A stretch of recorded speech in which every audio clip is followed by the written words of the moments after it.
présenter les contrôles internationaux de non-prolifération et le rôle que joue l'IRSN dans l'application de ces traités. Les États se sont mis d'accord à la fin de la Seconde Guerre mondiale et plus encore après la fin de la guerre froide pour renforcer la sécurité internationale, notamment au regard du risque que faisaient peser sur cette sécurité les armes de destruction massive.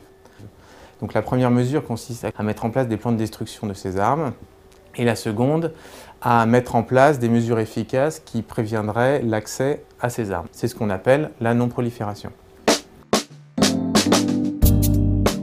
Ça intervient dans le domaine nucléaire, avec le traité de non-prolifération nucléaire et les contrôles de l'Agence internationale de l'énergie atomique. En Europe, en plus, il y a les contrôles exercés au titre du traité Euratom par la Commission européenne. Et dans le domaine chimique, via la Convention pour l'interdiction des armes chimiques qui est entrée en vigueur en 1997 et donc l'organisation qui est basée à La Haye aux Pays-Bas.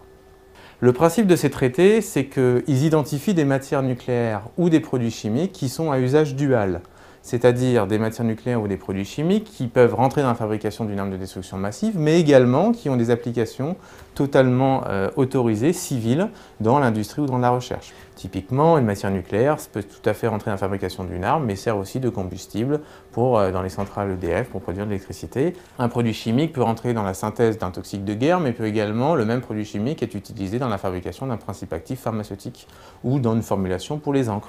Ces traités prévoient d'exercer un contrôle sur ces matières nucléaires et ces produits chimiques pour vérifier qu'ils ne sont pas détournés pour fabriquer des armes.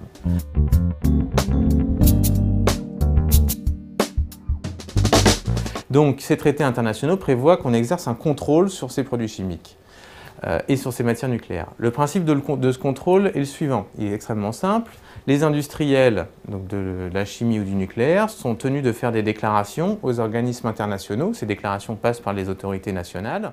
Et ces organismes de contrôle internationaux effectuent des contrôles de cohérence pour regarder si les déclarations faites par les industriels français concordent avec celles d'autres pays, concordent avec les informations qu'ils ont recueillies par ailleurs, et sur la base de ces informations, mènent des inspections sur les sites déclarés. Ces inspections ont deux buts, vérifier l'exactitude des déclarations et vérifier que les matières nucléaires ou les produits chimiques ne sont pas détournés des applications civiles. Les représentants de l'État participent à ces inspections en les accompagnant.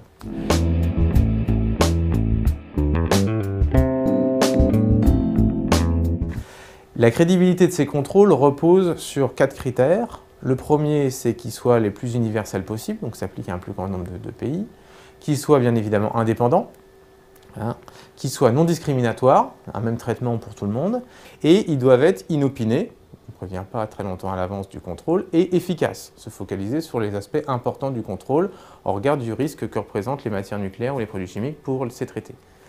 Dans ce cadre-là, l'IRSN a 3 missions principales. La première, c'est de conseiller les industriels dans l'élaboration des déclarations, et donc de faire le lien entre les aspects juridiques des traités et les aspects techniques des installations, avec également une phase de collecte des données.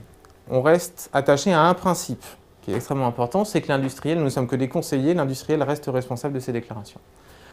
Deuxième mission, l'accompagnement des inspections internationales en tant que représentant des autorités françaises, avec un rôle d'avocat médiateur, c'est-à-dire un go-between entre les inspecteurs et le représentant du site, avec une mission, démontrer à la communauté internationale que la France respecte ses engagements, tout en préservant le patrimoine scientifique et technologique français.